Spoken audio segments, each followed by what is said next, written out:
lang, may kwento ka na agad. Hindi pa nagsisimula, may hinahatol ka na agad. Puro pangalan ng iba, ang laman ng bibig. Habang ang katotohanan ay unti-unting napipilipit. Kunting tingin, may kahulugan na kunting usap. May kwento ka na kunting ngiti. May issue na naman, parang bawat galaw may sarili kang hukuman. Mahilig kang magdagdag ng hindi naman nakita. Mahilig kang magbawas ng di mo narinig talaga. Kapag naubusan ng paksa tao ang ginagamit para lamang may maipakain sa sarili mong inggit.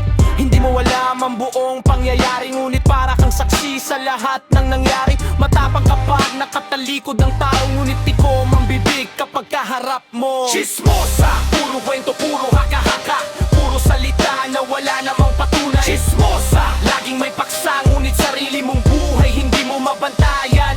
Chismosa, laging naghahanap ng pagkakamali ng ibang tao araw-araw. Chismosa, pakinggan mo, hindi ka nagmumukhang matalino sa ginagawa mo. Araw-araw may bago kang biktima, araw-araw may bago kang pinupuna. Kapag walang balita, gumagawa ka. Kapag walang usapan, nag-iimbento ka. Akala mo mataas ka kapag may alam, ngunit mas lalo ka lamang bumababa sa tingin ng karamihan. Ng dangal ng iba, ginagawa mong laro, habang sarili mong pagkatao ang unti-unting nawawala. Ngiti sa harap, lason sa likod, iyan ang ugaling hindi maitago ng loob.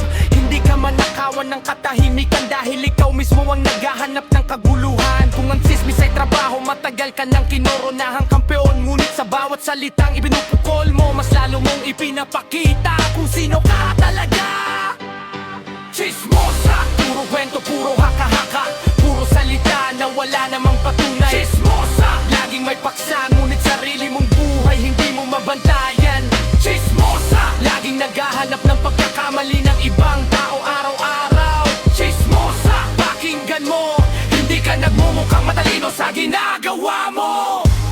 Hindi lakas ang manira, hindi talino manghusga.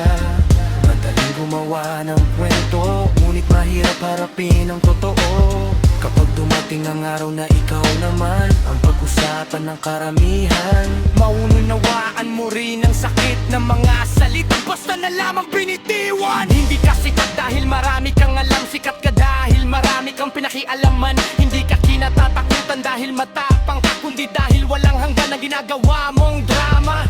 Kaya bago ka muling magsalita, siguraduhin mong totoo ang dala. Dahil ang kasinungalingan paulit-ulit na ikinakalat ay bumabalik din sa pinanggalingan balang araw. At kapag wala nang naniwala sa bawat salita ang lumalabas sa iyong bibig, huwag kang magtaka kung bakit ikaw naman ang naging paksa ng usapan. Chismosa, puro kwento, puro haka-haka, puro salita na wala namang patunay. Chismosa, tama na sana, buhay ng iba mo na.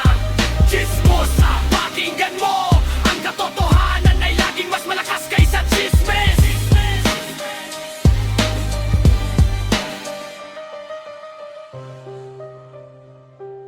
Tahimik ang katotohanan, maingay ang kasinungalingan, at sa huli, katotohanan pa rin ang natitira.